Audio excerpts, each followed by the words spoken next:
recibido a Cristo, Dios ha cambiado tu nombre, te ha dado un espíritu nuevo y ahora ya no le perteneces más al diablo, ya no le perteneces más al mundo, sino que ya no vives tú, Cristo vive a través de ti. Si tú, en vez de dar rienda suelta a los deseos de tu carne, alimentas tu espíritu a través de la oración, a través del ayuno, a través de la santidad del Señor, entonces cuando venga la tentación, tu espíritu no va a estar enfermo, tu espíritu no va a estar raquítico, tu espíritu no va a estar debilucho, sino que tú vas a poder vencer las tentaciones que te pone la carne.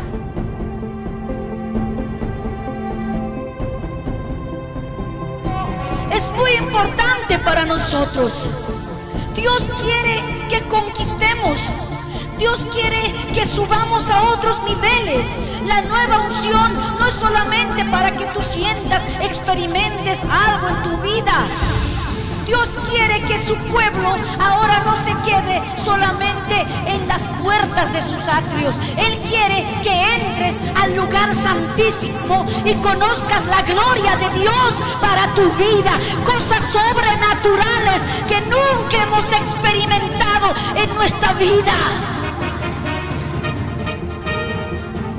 No hay condenación para nosotros, siempre y cuando no andemos dando rienda suelta a nuestra carne. Pero si nosotros le damos todo el deseo, todo lo que la carne quiere, ¿sabes lo que la carne quiere?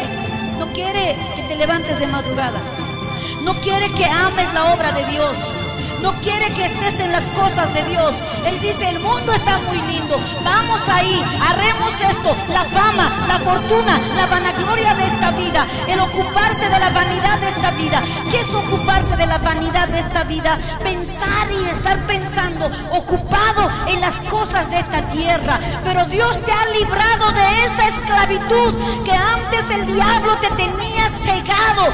No quiere decir que no trabajes, no quiere decir que dejes de hacer tus cosas.